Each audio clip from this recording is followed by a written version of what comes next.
नमस्कार, study with Kanta channel पर आप सभी का हार्दिक स्वागत और अभिनंदन। पिछली क्लास में अपन ने शैव संप्रदायों की चर्चा की थी। शैव संप्रदायों में अपन ने लिंगायत संप्रदाय, कश्मीरी संप्रदाय, लिंगायत संप्रदाय, कापालिक संप्रदाय और इसके अलावा नाथ संप्रदाय पर चर्चा कर ली थी।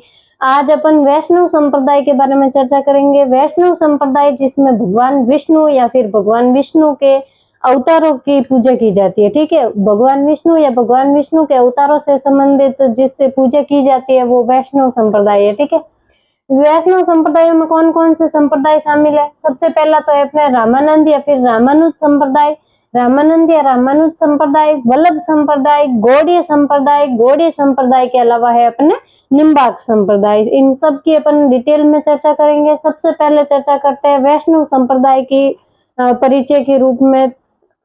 सबसे पहले वैष्णव संप्रदाय को अपन पंच रात्र या फिर अपने भागवत संप्रदाय भी कहते हैं। ठीक है, भागवत संप्रदाय या पंचरात्र संप्रदाय क्यों कहते हैं? क्योंकि इसमें ना भगवान 5 भगवानों की पूजा की जाती है। कौन कौन से 5 भगवान?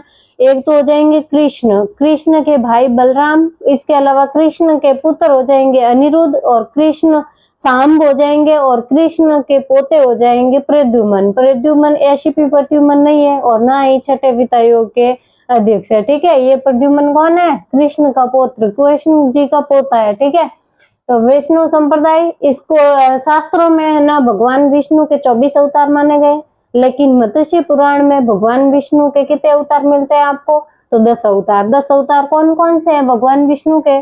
तो अपने सबसे पहला अवतार है मत्स्य अवतार। क्रम में याद रखिएगा, मत्स्य अवतार पहला अवतार, कच्छप अवतार दूसरा है। और कच्छप अवतार का राजस्थान में मंदिर पूछ ले कहाँ पे है? तो अपने झालरा पाटन कहाँ पे है? झालावाड़ में। ठीक है, कच्छप अवतार का भगवान विष्णु के कच्छप अवतार का मंदिर झालरा पाटन झालावाड़ में। उसके बाद में वरा अवतार का पूछे तो पुष्कर में भी है। इसके अलावा अपने ओस या जोधपुर में भी है। पुष्कर अजमेर में और ओस या जोधपुर में भी अपने है वरा अवतार का मंदिर। इसके अलावा वामन अवतार के बाद में हो जाएगा अपन नरसिंह अवतार अपने संत में सबसे पहले अपन ने मिश्रित भक्ति के दौरान पढ़ा था कि सगुण भक्ति के दौरान कि राजस्थान के नरसिंह किसको कहते हैं? तो कौन थे आप कमेंट बॉक्स में बताना वापस, आपको याद है कि नहीं है। ठीक है, नरसिंह। उसके बाद में अपने परशुराम जी जिनका मंदिर अपने राजस्थान में कहाँ पे है? तो पाली में जहाँ परशुराम महादेव मंदिर है और जिसे अपन राजस्थान का अमरनाथ कहते हैं। ठीक है, राजस्थान का अमरनाथ परशुराम जी। उसके बाद में राम अवतार भगवान कृष्ण का अवतार। उसके बाद में बुद्ध अवतार और फिर 10वां अवतार माना जाता है निष्कलंक या कल्कि अवतार। निष्कलंक संप्रदाय भी है, संत माऊ जी ने चलाया था, जिसकी चर्चा अपन ने कर चुके हैं। ठीक है, निष्कलंक संप्रदाय 10वां अवतार है, जबकि पहला मत्स्य, कच्छप, वराह, वामन, नरसिंह, परशुराम, राम अवतार, मर्यादा पुरुषोत्तम श्री राम, दशरथ के बेटे श्री राम अवतार, कृष्ण अवतार और बुद्ध अवतार और निष्कलंक या कल के अवतार। ये है अपने 10 विष्णु के अवतार। मत्स्य पुराण में 10 माने गए हैं, जबकि शास्त्रों में भगवान विष्णु के 24 अवतार माने गए हैं। वैष्णव संप्रदाय जिसे भागवत संप्रदाय, पंचरात्र संप्रदाय कहते हैं और इसके जनक पूछ ले कौन है? तो वैष्णव संप्रदाय के जनक भगवान कृष्ण को माना जाता है। जबकि आपको पूछ ले संस्थापक कौन थे वैष्णव संप्रदाय के? तो वैष्णव संप्रदाय के संस्थापक थे यमुनाचार्य जी। ठीक है, यमुनाचार्य जी इसके संस्थापक माने जाते हैं। इसका वैष्णव संप्रदाय का प्राचीनतम उल्लेख कहाँ पे मिलता है अपन को पूछे? तो गोसुंडी शिलालेख में। गोसुंडी शिलालेख इंपोर्टेंट है, याद रखिएगा। आरएस मेंस में भी पूछा गया है। 15 शब्दों में गोसुंडी अभिलेख के बारे में बताइए, गोसुंडी शिलालेख के बारे में बताइए। तो आपको ये लिखना था कि इसमें वैष्णव संप्रदाय का सबसे प्राचीनतम उल्लेख मिलता है गोसुंडी शिलालेख। कहाँ पे ये लगा हुआ? तो गोसुंडा चित्तौड़गढ़ में है अपन को। ठीक है, प्राचीनतम उल्लेख किसका मिलता है? वैष्णव संप्रदाय का इसमें। और भक्ति आंदोलन का प्रारंभ है जो अपने दक्षिण भारत से माना जाता है। और भक्ति का जनक पूछ ले किसको माना जाता है? भक्ति आंदोलन का जनक माना जाता है अपने शंकराचार्य जी को। और जबकि उत्तर भारत में लाने का श्रेय अपने रामानंद जी को जाता है। दक्षिण भारत में भक्ति आंदोलन का प्रारंभ होता है और इनका जनक किसको मानते हैं? शंकराचार्य जी को। ठीक है, और शंकराचार्य जी के ही शिष्य थे यमुनाचार्य जी, जिन्होंने वैष्णव संप्रदाय की स्थापना की थी।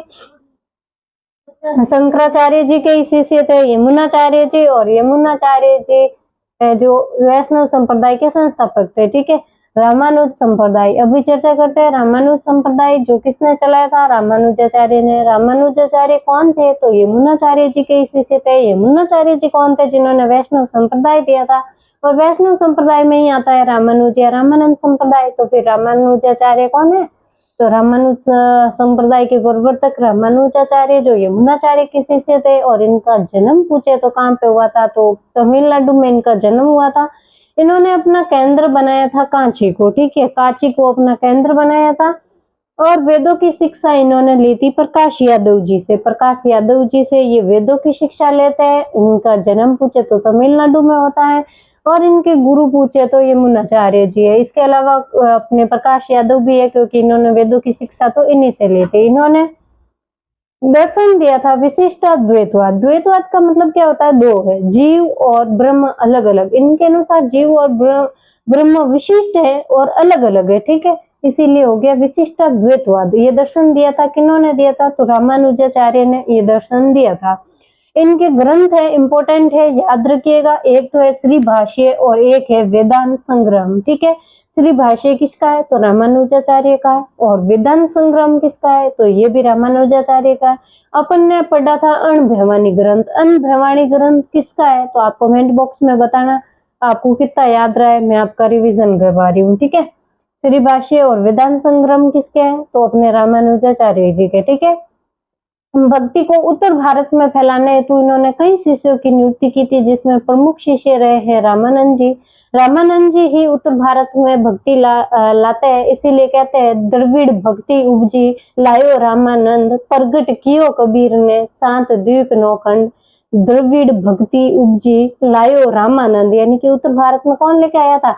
रामानंद लेके आया था। तो द्रविड़ भक्ति उपजी, लायो रामानंद, प्रगट कियो कबीर ने, शांत द्वीप नौखंड। निर्गुण संत सबसे बड़े माने जाते हैं अपने कबीरदास जी। कबीरदास जी भक्ति आंदोलन में इनका महत्वपूर्ण योगदान रहता है। निर्गुण संत थे, जिन्होंने मूर्ति पूजा का विरोध करते हुए निर्गुण ब्रह्म की पूजा की थी। वो तो कहते थे कि पाहन पूजे हरि, मिले तो मैं पूजू पहाड़, ताते तो चकिया भली पीस खाए संसार। यानी पत्थर पूजने से अगर मेरे को भगवान मिलते हैं तो मैं पूरा पहाड़ पूज लूं, और इससे ज्यादा तो अच्छा, अपने पत्थर से ज्यादा अच्छा तो अपनी ये चक्की भली है, जो चक्की है जो गरीबों को आटा पीस पीस करके उनकी भूख शांत कर रही है। तो पाहन पूजू हरि, मिले तो मैं पूजू पहाड़, ताते तो चकिया भली पीस खाए संसार। ऐसे कबीरदास जी रहे हैं, निर्गुण भक्ति के सबसे महत्वपूर्ण संत कवि रहे हैं। उसके बाद में पूछे आपको रामानंद संप्रदाय के बारे में। प्रवर्तक रामानंद जी थे, क्योंकि भक्ति को उत्तर भारत में फैलाने तो अपने शिष्यों की नियुक्ति की थी रामानुजाचार्य जी ने। उनमें प्रमुख शिष्य थे रामानंद जी, जो उत्तर भारत में लाने का काम करते हैं भक्ति को, और इसके रामानंद संप्रदाय चलाते हैं।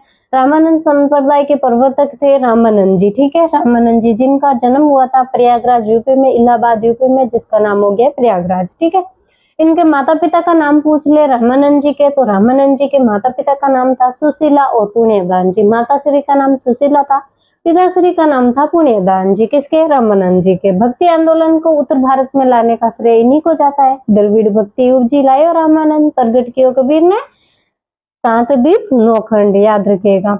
उपदेश इन्होंने हिंदी में दिए थे, हिंदी में उपदेश दिए। भक्ति भाव इनका दास्य भाव रहा है, दास्य भाव से इन्होंने भक्ति की थी। और शिष्य परंपरा रामानंदी कहलाती है। शिष्य परंपरा में इनके प्रमुख 12 शिष्य होते हैं। कुल 12 शिष्य थे, जिनमें से 6 प्रसिद्ध हुए थे, और 6 जो शिष्य थे वो सभी अलग अलग जातियों से थे। कौन कौन से थे? 6 प्रमुख शिष्य और 6 अन्य शिष्य कौन कौन से थे? इनमें महिला संत भी शामिल थी। तो कौन कौन है इनके शिष्यों में? चर्चा करते हैं। सबसे पहले है अपने शिष्य परंपरा, जिसे रामानंदी कहा गया। उत्तर भारत में कुल 12 संत हुए थे इनके शिष्य प्रमुख, जिनमें से 6 प्रसिद्ध हुए थे और 6 हैं जो अलग अलग जातियों से। कौन थे? सबसे पहले कबीर। कबीर के बारे में अभी विभेद है, क्योंकि कोई हिंदू मानते हैं इनको तो कोई मुस्लिम मानते हैं इनको। तो फिर एक तो कबीर है जो हिंदू या मुसलमान है। सेना जी जो कि नाई थे, और सदना जी जो कि कसाई थे। इसके अलावा पीपा जी जो कि राजपूत थे, शासक हुआ करते थे अपने गागरोन के। पीपा जी, धन्ना जी जो कि जाट थे, और रैदास जी जो कि चमार या चरमकार थे। ये तो अपने 6 महत्वपूर्ण प्रसिद्ध जो शिष्य हुए थे वो है। इसके अलावा 6 कौन कौन से हैं? और अनंतानंद, 7 नंबर पे अनंतानंद, सुरानंद, सुखानंद, भावानंद, सुरसुरी और पद्मावती। सुरसुरी और पद्मावती इनकी महिला शिष्य रही है। महिला शिष्य कौन कौन सी? सुरसुरी और पद्मावती, याद रखिएगा। और इनकी खास बात यह है कि ये 12 के 12 शिष्य है वो 12 के 12 ही निर्गुण संत रहे हैं। तो फिर याद रखिएगा, कबीर, सेनाजी, सदनाजी, पीपाजी, धन्नाजी, रैदास जी, अनंतानंद, सुरानंद, सुखानंद, भावानंद, सुरसुरी और पद्मावती। आपको ऐसा भी पूछा जा सकता है, निम्न में से कौन रामानंद के शिष्यों में शामिल है, कौन नहीं है? तो याद रखिएगा, ठीक है। उसके बाद में एक एक पर चर्चा करते हैं। सबसे पहले है अपने पीपाजी। पीपाजी जिनका जन्म पूछे कहाँ पे हुआ था, तो अपने गागरोन दुर्ग में होता है इनका जन्म। गागरोन दुर्ग कहाँ पे है? तो झालावाड़ में, ठीक है। गागरोन दुर्ग में इनका जन्म होता है। इनका हालांकि मूल नाम प्रताप सिंह खींची था। प्रताप सिंह खींची है जो गागरोन के शासक हुआ करते थे और बाद में ये सन्यासी बन जाते हैं। अपनी छोटी रानी जिसका नाम कहीं पे सीता मिलता है तो कहीं पे पद्मावती मिलता है, उन्हीं के कहने पर ये वृंदावन चले जाते हैं और वृंदावन जाकर के सन्यासी बन जाते हैं उन्हीं के कहने पर, ठीक है। इनके माता पिता का नाम पूछे तो लक्ष्मीवती और कड़ावाराम खींची। लक्ष्मीवती इनकी माताश्री का नाम था और इनके पिताश्री का नाम था कड़ावाराम खींची। इन्हें दर्जी समाज में आराध्य देव के रूप में पूजा जाता है। किनको? तो पीपाजी को। दर्जी समाज के आराध्य देव पूछे तो कौन है? तो पीपाजी। इनकी छोटी रानी थी सीताजी या पद्मावती जिसकी अपन ने चर्चा कर ली है। इन्हीं के कहने पर ये वृंदावन चले जाते हैं और वहां पे जाकर के सन्यासी बन जाते हैं, ठीक है। इनकी समाधि या छतरी पूछ ले कहाँ पे है, तो जहाँ इनका जन्म हुआ था गागरोन दुर्ग झालावाड़ में इनकी समाधि या छतरी है।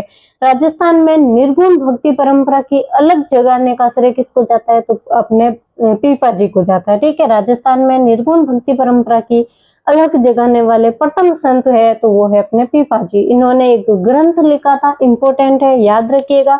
चेतावनी ग्रंथ किसने लिखा था पूछे आपको, तो अपने संत पीपाजी ने चेतावनी ग्रंथ लिखा था। और इनका प्रमुख मंदिर रहा है समदड़ी बाड़मेर, ठीक है, समदड़ी बाड़मेर में। इसके अलावा गागरोन दुर्ग झालावाड़ में भी इनका मंदिर है और मसूरिया पहाड़ी अपने जोधपुर में भी इनका प्रमुख मंदिर बना हुआ है, भव्य मंदिर बना हुआ है। कहाँ कहाँ पे? समदड़ी, गागरोन और मसूरिया पहाड़ी जोधपुर में। तो अपन ने चर्चा कर ली है 12 प्रमुख शिष्यों में से पीपाजी की राजस्थान से जिनका जिनका संबंध है उनकी अपन डिटेल में चर्चा करेंगे। तो अपन ने चर्चा कर ली है। आज वैष्णव संप्रदायों में रामानंद संप्रदाय, रामानुज संप्रदाय, हालांकि इसकी रामानंद संप्रदाय की अभी तक राजस्थान में कहाँ कहाँ पे पीठे हैं। इसके अलावा अन्य जो शिष्य है जिसमें अपन चर्चा करेंगे धन्नाजी की, धन्नाजी के अलावा रैदास जी की भी चर्चा करेंगे। तो इनकी चर्चा करेंगे अपन अगली क्लास में। अगर आपको क्लास पसंद आई है तो लाइक करिएगा, कमेंट करिएगा और अपने दोस्तों के साथ शेयर कीजिएगा। आप क्लास तो हमेशा देख लेते हो, व्यूज में मेरे को बता देते हैं, लेकिन आप लाइक करना भूल जाते हो और चैनल को सब्सक्राइब भी नहीं करते हो। तो मैं आपको याद दिला देती हूँ कि अभी क्लास कंप्लीट हो चुकी है, तो आप लाइक कर देना और चैनल को सब्सक्राइब कर देना। और आपको क्लास की पीडीएफ चाहिए तो टॉपिक एंड होता ही आपको टेलीग्राम चैनल पे मिल जाएगी पीडीएफ क्लास की। तो आप टेलीग्राम चैनल ज्वाइन कर लेना। कहाँ से करें हम, तो टेलीग्राम चैनल की लिंक दे रखी है डिस्क्रिप्शन में और कमेंट बॉक्स में भी पिन करके रखा है, वहां से आप लिंक से ज्वाइन कर लेना टेलीग्राम चैनल। वहां से आपको टेलीग्राम चैनल की लिंक मिल जाएगी, वहां से आप ज्वाइन कर लेना और वहां पे आपको पीडीएफ मिल जाएगी, ठीक है। फिर मिलते हैं अगले क्लास में, तब तक के लिए धन्यवाद। जय हिंद, जय भारत।